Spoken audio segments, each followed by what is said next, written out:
Like design can be seen from finance to e-commerce to even just designing pieces of furniture. Like If you wouldn't be a designer, what would you be?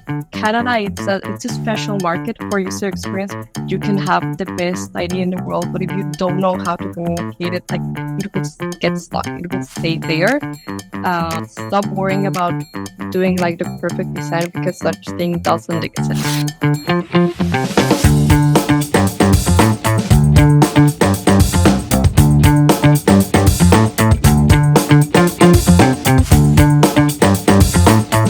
Hey everyone, welcome to the Design Hack podcast. It's been a while that we have connected so far, but today we have a very special guest, Ethel, with us. She is a senior UX designer at TD Bank here in Canada, and she has amazing experience in UX design. So today we're going to dive deep into her journey. So I'm just call her on board, and we'll start the podcast. Hey Ethel, how are you doing? Hi, I'm good. I'm good. How are you? I'm doing great as well. Let's just kickstart the podcast with a bit of your introduction. Of course. I think you did a good job there. But yeah, my name is Ethel Zlotnik. I'm a senior UX designer with TD Bank, primarily focusing on onboarding experiences. And I've been a designer for, I would say, more than 8 years. It's been a long time. But I started my journey in industrial design and then eventually moved myself into more of like a digital environment. That's great to hear. So let's just kickstart with the first kind of introduction question. So let's start with the beginning. I think I just want to know, how did your journey into design begin? Was there a particular moment that kind of, or experience that sparked your interest in this particular field? I would say because I did start my journey in industrial design, it all started when I had to choose a career. So I was in high school. There's pressure always to be like, what do you want to be when you grow up? And there's just so many options in front of you. So I think I was a little bit afraid of making the wrong decision just because I liked so many different things. Like I was very much into like logical things, just even like sciences. But I also always had like a creative side on me. So while doing my research on like could I study, I stumbled upon industrial design, and one of the things that I like with it was that just the curriculum was like so specific on like furniture design, jewelry design. Like I just found it so amazing that one could just design these things and like what happened behind the scenes of just seeing a product done. So I would say like the moment I read that, I was like, I need to learn more about this. I need to be this. That's great to hear. I think a lot of people would be listening, would have a similar journey around the same experience. I think follow up, I want to ask, maybe, like, you have worked in different countries as well, and also industries from Mexico to Toronto, and also from finance, education, and retail. How did you kind of, with these diverse decisions, like shape as a designer, and also because you have worked in different industries, different countries, any cultural shock that you had along the way? Okay, so I think I would start with just like the differences that I've seen like within different industries. I think like for me, and I think that's the beauty about being a designer is that you can really like you're just a piece, but that like the industry won't define the whole kind of like the whole work that you do in a way. Like we are very flexible. Like design can be seen from finance to e-commerce to even just designing pieces of furniture. Like it's very broad. So I think I always saw design as this very kind of like flexible thing. So I tried to get myself into different industries just because I wanted to kind of like see the differences, learn more about how design worked within these different industries. And of course, I noticed that there's a lot of overlap. And when we're talking specifically about like user experience design, for example, like the process would be similar, right? Like you're thinking always about there's a user, there's a problem, and then you also have like the part on the business. They have some limitations, they have some problems that they want to solve, and then it's like, how do you find the balance between these two? I found like that will repeat no matter where you are. And within countries, I would say it's the same thing. It's just the users change from industry to industry. the user needs change, the expectations, mental models, but the process itself, I found it very similar, which it's also nice to know that no matter which industry you go into, uh, design will be design in a way.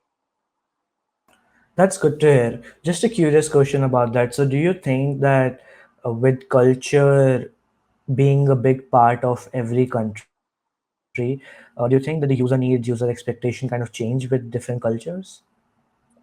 I would say yes, even like within cultures and within industries as well.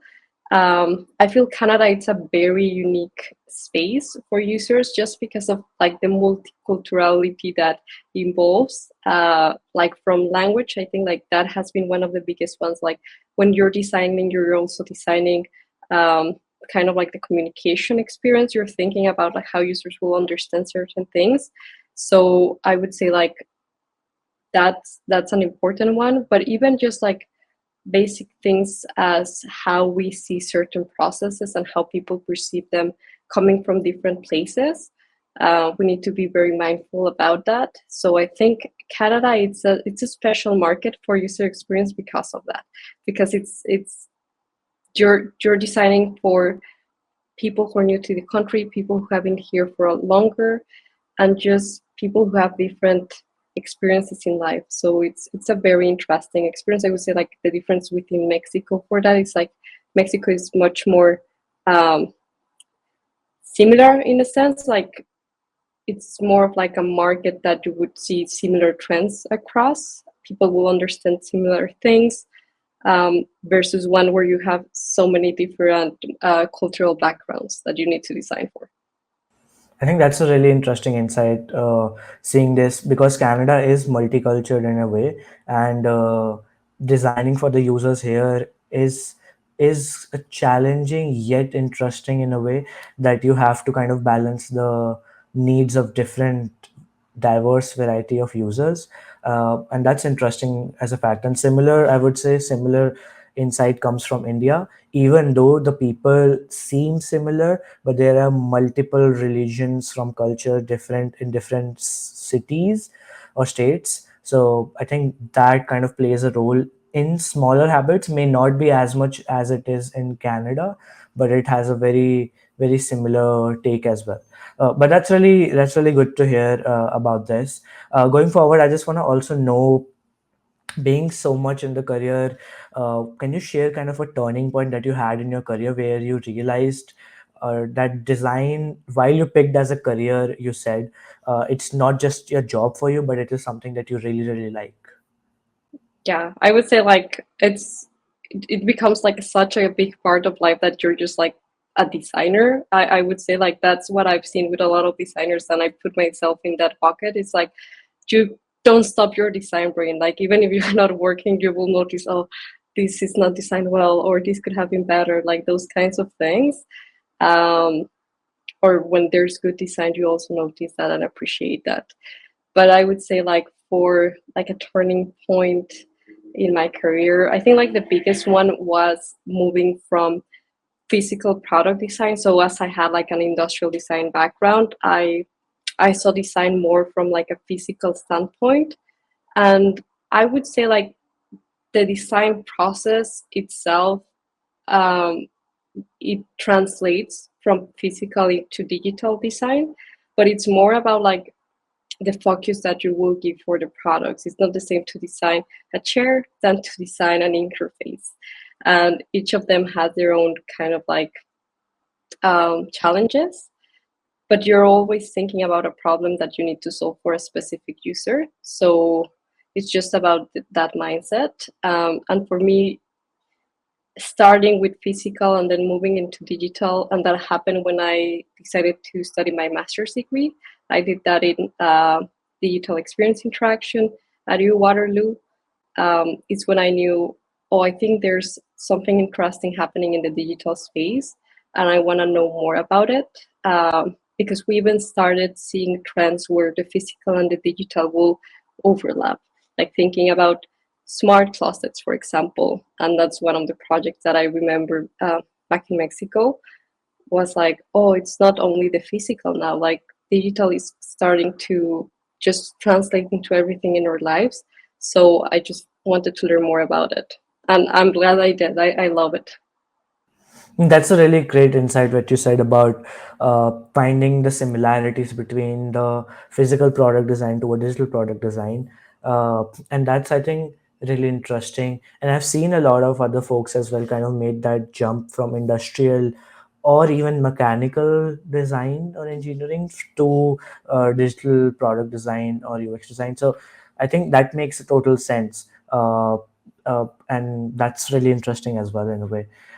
So I think going forward, another thing that I want to know. So I think you kind of describe yourself as a visual thinker and a storyteller. So I just want to know, how did this passion for storytelling kind of develop in your journey, and how do you kind of bring that into your design work today?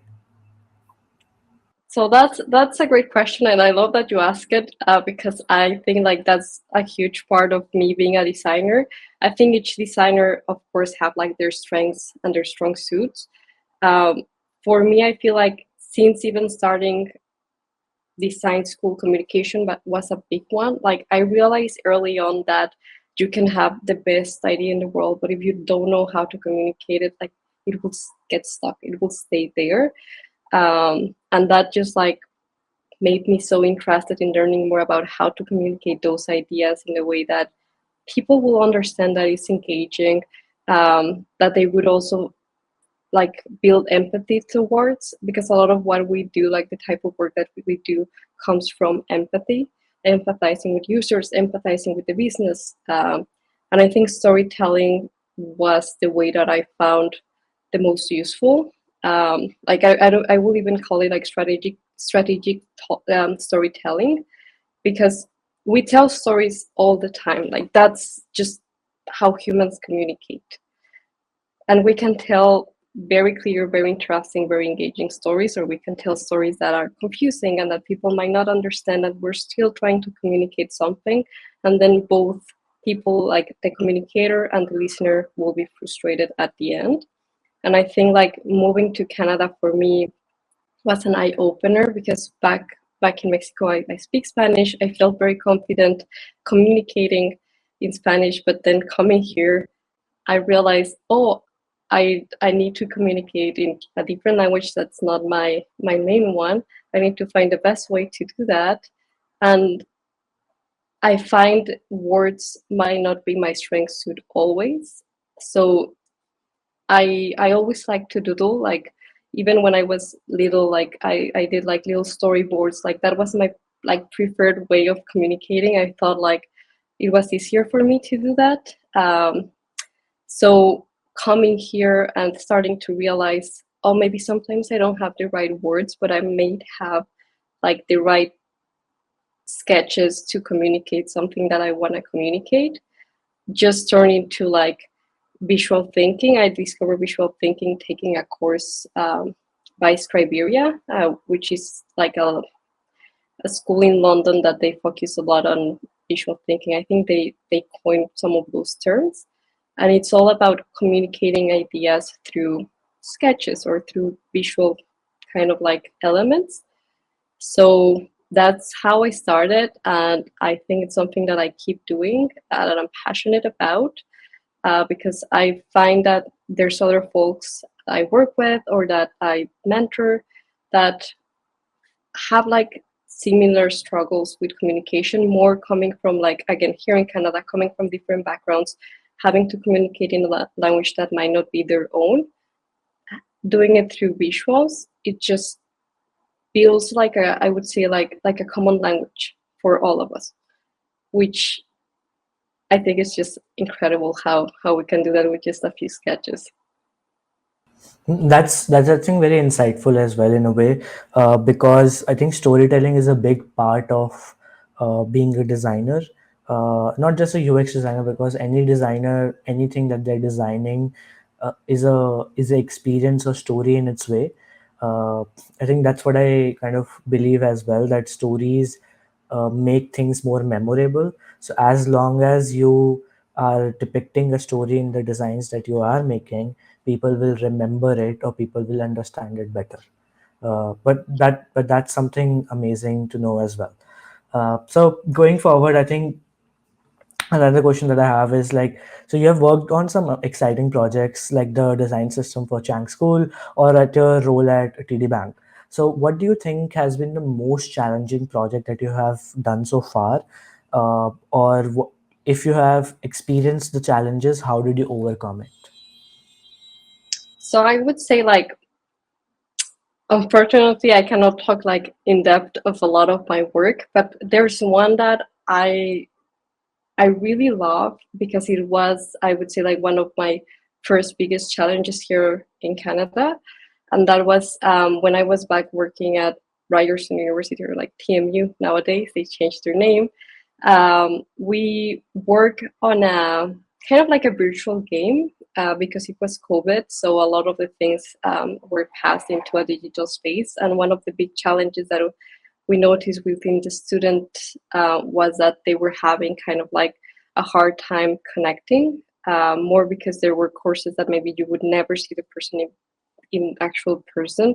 So there was some sort of disconnection there. So the idea to build a game where people could kind of like break the ice, that was kind of like the concept of it, came to life. And a big part of the game was that the students would create kind of like a character, and then they would get into this kind of like virtual world where they could connect with each other. And I never realized like how challenging just designing that part of the character creation would be, because again, like we're talking of an international environment, uh, and at first we were like, oh, maybe we could be something that kind of like resembles a human, but then there was so many people that were being excluded without the intention of that, right? um, Even just like how they could dress their characters, how they could, because it, part of what we got as feedback as well is they liked the choices, but the character creation becomes such a big part in the game, because they were not meeting other people in real life. So how they created that character was a way of communicating what they like, who they were, etc. It's like when you dress yourself every day. I think like for a lot of people, like it's a way of communicating who you are, what you like. This was kind of like that. So that was a challenge. I would say we weren't able to fully solve for everyone. And I think like that's one of the biggest challenges with design. It's hard um, to design for everyone.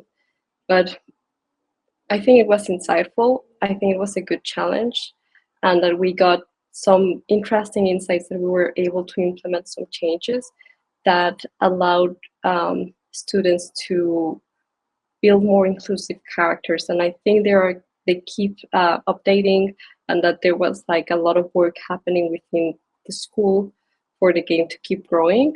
And for that to happen, like they needed to keep updating these kind of like plays. But it was just like such an interesting, I don't know, just like project and challenge in itself.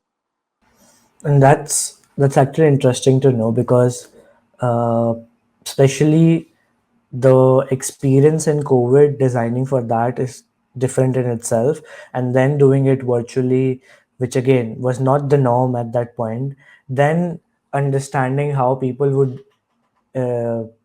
would react to it without knowing the logistics beforehand, it gets very difficult. But I think that these kind of projects have been really interesting to know the edge cases or extensive side of design and how it can evolve in different places. For example, now it's about AI, so how you solve for AI. But before that, it was for maybe how virtual experiences are being solved. Then maybe, and now it has already started with the VR coming too much, like how the VR and MR kind of get solved. So I think these are really extensive problems that the designers can pick up, and that's what I have learned from folks like you, that these experiences kind of are the new norms, very honestly, and how you kind of develop more on it. Uh, so going forward, I think another thing that I have, so I feel mentoring is a big part of your journey. I just want to know, how has mentoring like others kind of influence your own growth as a designer?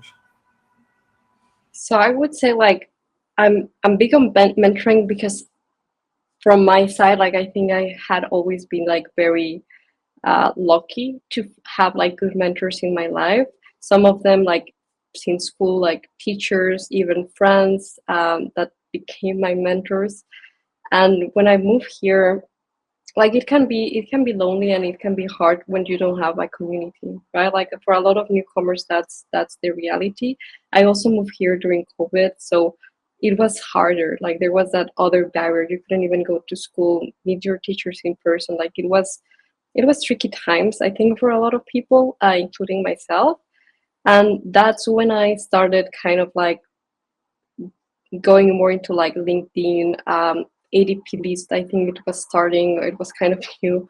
But I just kind of love the aspect of like, oh, maybe you don't need to meet with someone in person. And it just opened the doors to like be able to learn about the experiences from people from all around the globe.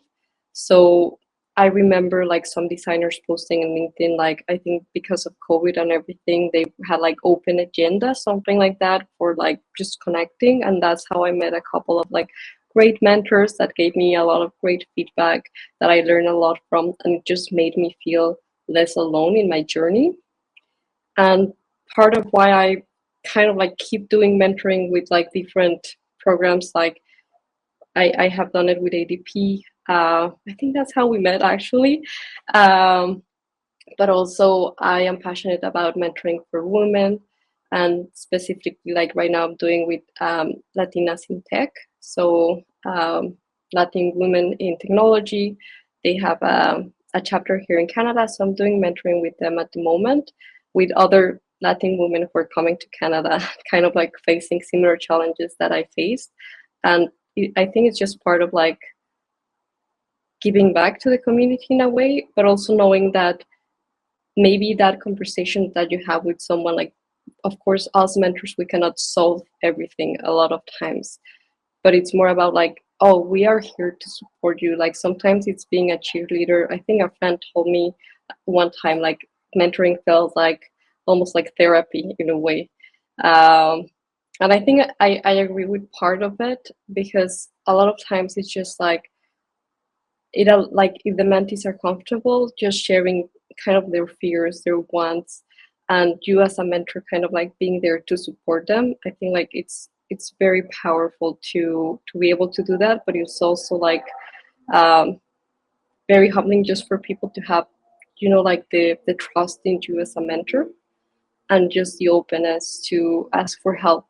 Because I think like the industry is very open. Like I feel like the design industry in general, compared to others, tend to be a bit more open, a bit more welcoming. But you need to raise your hand and you need to start connecting.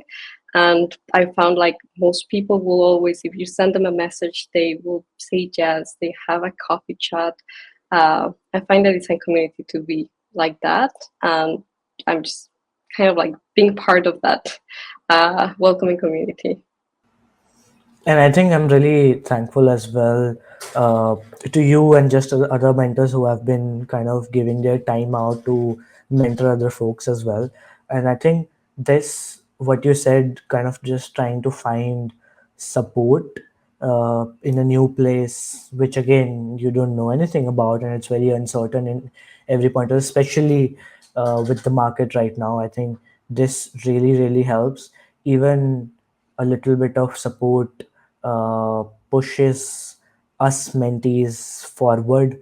I think that's something I look up to. And I think what you said about sometimes it's just about supporting them with what they even want to tell, and it's might not be something expected, but something, these things would be something that they are expecting from the mentors itself. So but that's an interesting point of view. And yeah, again, just want to thank you again to kind of giving out your time to the folks out there, helping them to kind of grow in their journey.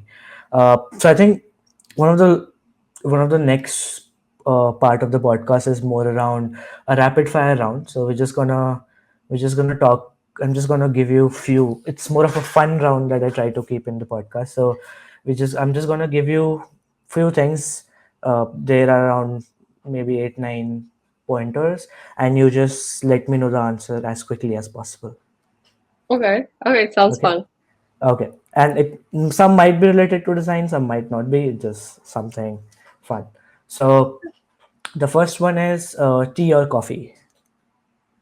I'm more of a tea person. I would say like I like coffee, but at home always tea. I love tea. I cannot agree more. Another thing. So, what's your favorite design tool that you cannot live without?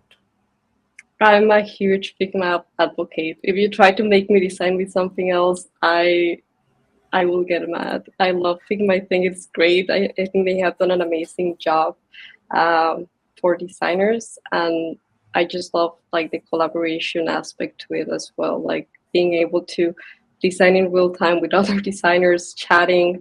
It's just a delightful experience to be doing design within the tool. So Figma is fine. No, I think makes sense. And today, people are experimenting with Figma and putting it to limits, even making animations or even really realistic illustrations. I think that's something excites me as well. Uh, another kind of point. So, designing with music or in a complete silence. I think I would say like it depends what kind of work I'm doing. So if I'm doing design in the sense of like more like flows or analyzing stuff or like trying to understand a problem, I need silence. But if I'm doing like visual design, mock-ups or like some sort of like BBs, I will put some music on. I need that. Makes sense. Are you a morning person or a night owl? I'm 100% a morning person. Like for me, it's hard to work at night. I have a lot of energy when I wake up, and I feel like my morning hours, so the hours before lunch, is when like I can like think about all the problems, get it all out, and then in the afternoons I need more of like heads down time. My team knows this, so usually we have meetings in the morning, and in the afternoons we try to keep it more calm.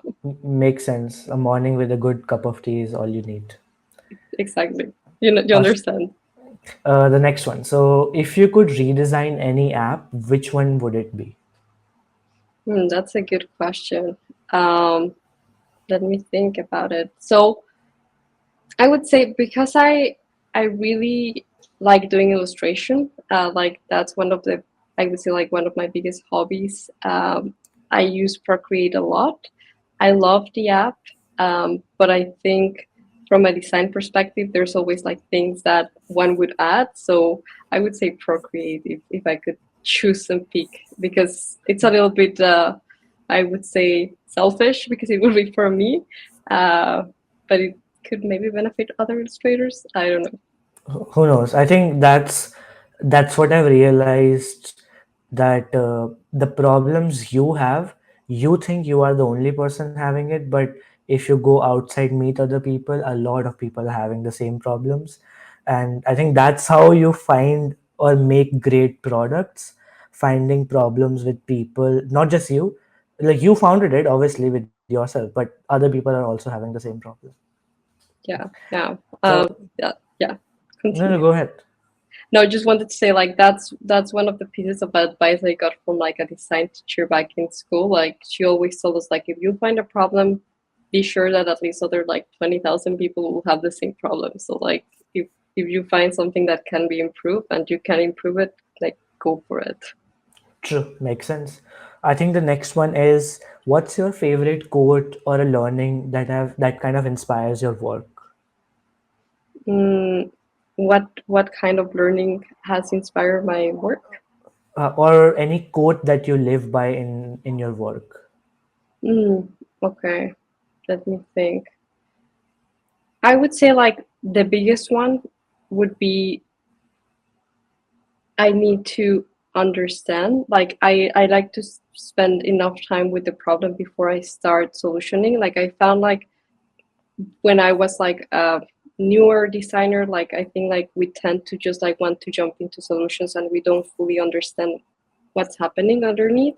So I would say like one of my biggest ones is when when someone gives me a problem or when someone gives me a project, I don't like even to start without understanding why are we doing this. Like asking a lot of questions, asking a lot of whys, because it needs to make sense for me, and for everyone in the team to be like, okay, now I feel passionate about what we're doing because I understand what we're doing and why we're doing it. Because a lot of times after you ask certain questions, if you cannot answer, like after I would say like three whys, then there's something that might be broken or you might need a bit more of information. So yeah, just spending enough time with the problem.